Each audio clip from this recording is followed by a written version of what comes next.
રાત્રે 1:30 વાગે ભારતીય સેના દ્વારા અચાનકથી ઓપરેશન સિંદૂર લોન્ચ કરવામાં આવ્યું, જેમાં ભારતીય સેનાને છૂટો દોર આપવામાં આવ્યો છે.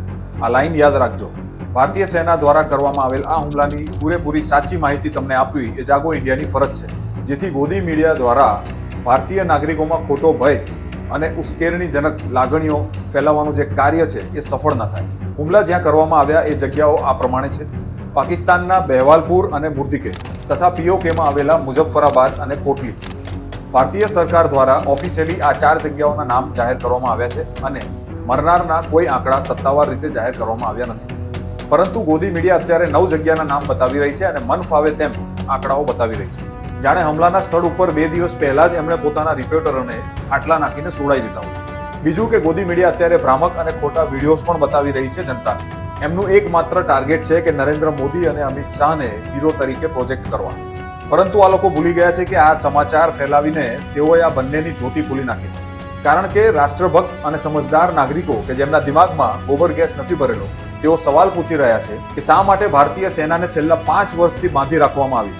જો તેમને બાલાકોટની એર સ્ટ્રાઇક વખતે જ છૂટો દોર આપી દીધો હોત તો આજે પહેલગામનો આતંકવાદી હુમલો ના થયો હોત. કારણ કે બાલાકોટની એર સ્ટ્રાઇક પછી અમિત શાહે સંસદમાં બૂમો પાડીને કહ્યું હતું કે અમે આતંકવાદીઓનો સફાયો કરી દીધો છે. તો પછી આ નવા આતંકવાદી કેમ્પ ક્યાંથી અને કેવી રીતે પ્રકટ થયા?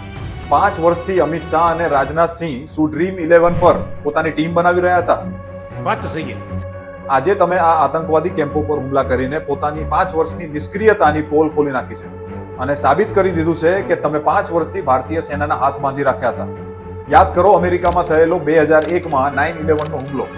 આજે 24 વર્ષ થઈ ગયા છતાં પણ ત્યાંની સરકારે એક પણ એવો બીજો હુમલો થવા નથી દીધો અને જેના માટે હજારો કિલોમીટર દૂરના દેશમાં પણ એમણે પોતાની સેના મોકલી દીધી. ભારતીય સેના જેવા ખૂંખાર સિંહને તમે પાંજરામાં 5 વર્ષ માટે શા માટે પૂરી રાખ્યો? જો આ ભારતીય સેનાને પહેલા જ છૂટી મૂકી દીધી હોત તો આજે પીઓકે આપણું હોત, પુલવામામાં આપણા 40 જવાનો ના શહીદ થયા હોત અને પહેલગામમાં આપણા 26 નિર્દોષ નાગરિકોનો ભોગ ના લેવાયો હોત. જો તમે પણ માનતા હોય કે ભારતીય સરકારે આપણી સેનાની તાકાતને અંડર એસ્ટિમેટ કરી છે તો અમને કોમેન્ટ કરીને જરૂર જણાવજો. જય હિન્દ.